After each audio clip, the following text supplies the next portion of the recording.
नमस्कार दोस्तों, स्वागत है आपका अपने YouTube channel UP board special में।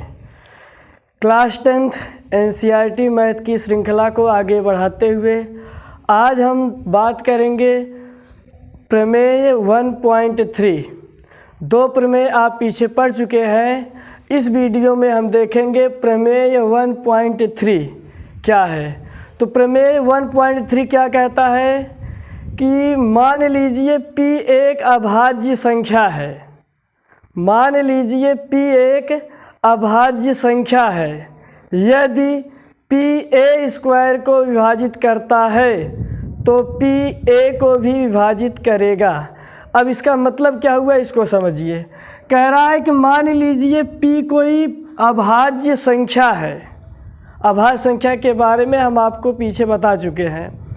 तो P को कोई अभाज्य संख्या मान लीजिए। फिर ये प्रमेय कहता है कि P a स्क्वायर को विभाजित करता है। मतलब कि P जो है a स्क्वायर को विभाजित कर रहा है तो P a को भी विभाजित करेगा। अच्छा, यहाँ a क्या है? a कोई धन पूर्णांक है। तो P अगर a स्क्वायर को विभाजित कर रहा है तो P a को विभाजित करेगा। यही आपको सिद्ध करना है। इस प्रमेय का मतलब ये हुआ कि अगर कोई अभाज्य संख्या किसी पूर्णांक के वर्ग को विभाजित करता है तो वह अभाज्य संख्या उस पूर्णांक को भी पूरा विभाजित करेगा। जैसे मान लीजिए कि 2 जो है वह 4 के स्क्वायर 16 को विभाजित कर रहा है। 2 जो है वह 16 को विभाजित कर रहा है। तो 16 किसका वर्ग है? 4 का। तो हम इसको इस तरह लिख सकते हैं कि 4 का स्क्वायर।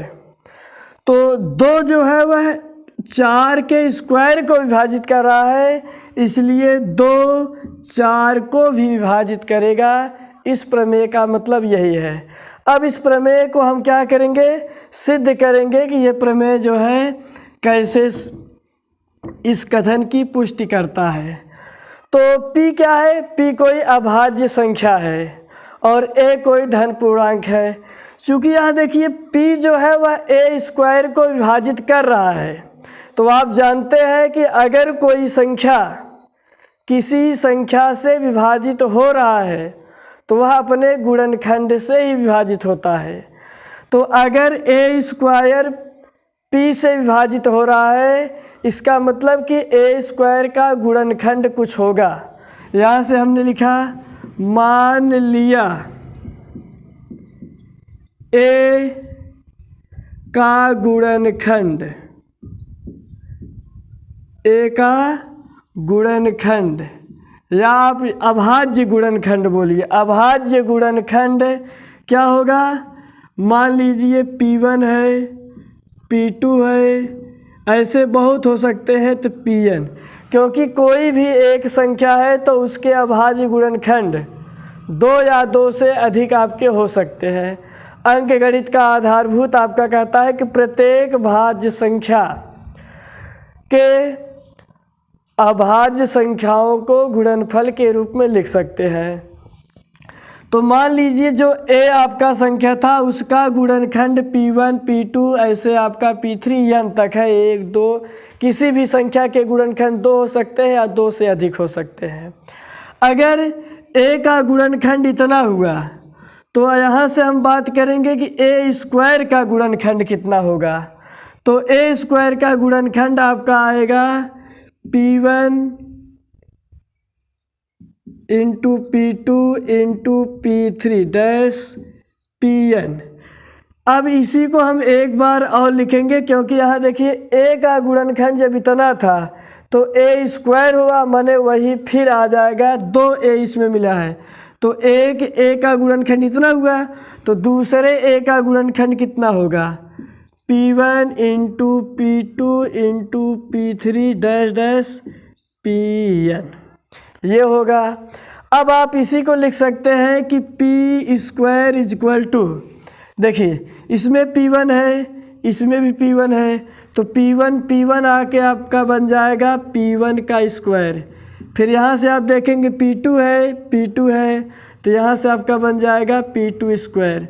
P3 यहाँ भी है, P3 इसमें भी है, तो आपका बन जाएगा P3 का स्क्वायर। ऐसे आपका लास्ट में देखेंगे तो Pn मिल रहा है, तो हो जाएगा Pn की पावर स्क्वायर। तो यहाँ से आपको क्या मिला, ए स्क्वायर का इतना गुणनखंड हो गया। लेकिन आपसे एक चीज़ कहा है, इसमें आपको कहा है कि P जो है वह ए स्क्वायर को विभाजित कर रहा है, दिया है। तो यहाँ से हम लिख सकते हैं कि चूँकि P ए स्क्वायर को विभाजित करता है, ये आपके प्रश्न में दिया है कि यदि P ए स्क्वायर को विभाजित करे तो P ए को विभाजित करता है। तो इसका मतलब यह हुआ कि आपको दिया है कि P ए स्क्वायर को विभाजित कर रहा है और आपको सिद्ध करना है कि P ए को भी विभाजित करेगा।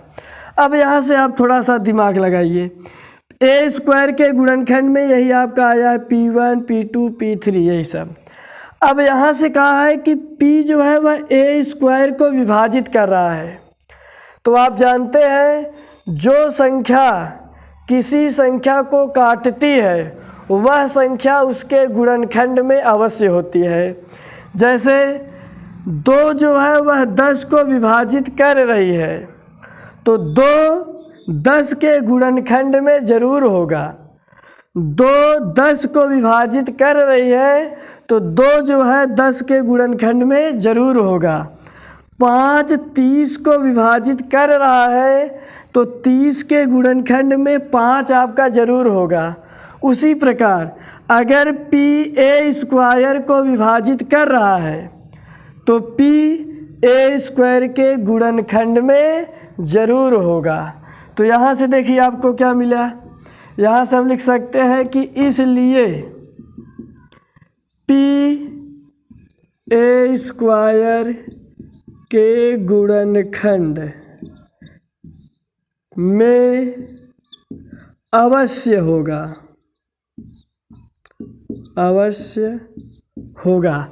तो इससे आपको ये सिद्ध हो गया कि P ए स्क्वायर के गुणनखंड में है, और ए स्क्वायर का गुणनखंड आप जानते हैं यही है। अच्छा, एक चीज़, अंकगणित का आधारभूत प्रमेय आपका क्या कहता था? अंकगणित का आधारभूत प्रमेय आपका कहता था कि प्रत्येक भाज्य संख्या के अभाज्य गुणनखंडों के गुणनफल के रूप में लिखा जा सकता है तथा ये अभाज्य गुणनखंड आने वाले क्रम के बिना अद्वितीय होते हैं। इसका मतलब क्या हुआ कि अगर आप भाज्य संख्याओं का जो अभाज्य गुणनखंड मिला है, अगर आप क्रम को आगे पीछे ध्यान में न दें तो अद्वितीय होता, माने प्रत्येक भाज्य संख्या का गुणनखंड एक अद्वितीय होता है, एक ही होता है, एक से अधिक प्रकार का नहीं हो सकता। तो इसका मतलब क्या हुआ कि ए जो यहाँ से ए का गुणनखंड आपका मिला है P1, P2, P3, फिर ए में ए का हम 2 बार गुणा किए हैं। इसका मतलब कि P जो है, इससे आपका ये सिद्ध हो रहा है कि P इसमें है ज़रूर, P जो है आपका इसमें है ज़रूर। P ए स्क्वायर के गुणनखंड में अवश्य है, और समीकरण 1 कहाँ से प्राप्त हुआ है? ए के गुणनखंड में से। इसका मतलब कि P जो है वह ए के गुणनखंड में भी है।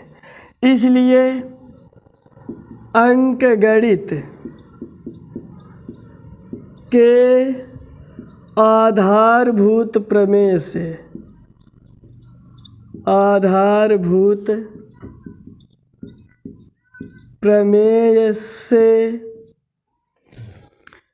P ए के गुणनखंडों P1, P2, Pn में से कोई एक होगा, कोई एक होगा। ठीक, पी ए के गुणनखंडों P1 P2 Pn इन्हीं में से कोई एक P होगा। अब अगर P ए के गुणनखंड में है तो अगर P ए के गुणनखंड में है तो P ए को विभाजित भी करेगा। अतः P ए को विभाजित करेगा। और यहाँ से आप लिख सकते हैं इति सिद्धम, यही आपको सिद्ध करना था कि आपको दिया था कि पी ए स्क्वायर को विभाजित कर रहा है तो पी ए को भी विभाजित करेगा। हमने यहाँ पर आपको दिखा दिया कि पी ए को भी विभाजित कर रहा है। ये आपका प्रमेय बहुत ही इम्पोर्टेंट है। जब अगली प्रश्नावली आप लगाएंगे तो इस महत्वपूर्ण प्रमेय का बहुत अधिक भूमिका होगी, इसलिए इसे आप लोग अच्छे से सिद्ध कर लीजिए और तैयार कर लीजिए, क्योंकि अगले प्रश्नावली में इनका उपयोग बहुत होगा। तो मिलेंगे हम अगले वीडियो में। तब तक के लिए जय हिंद, जय भारत।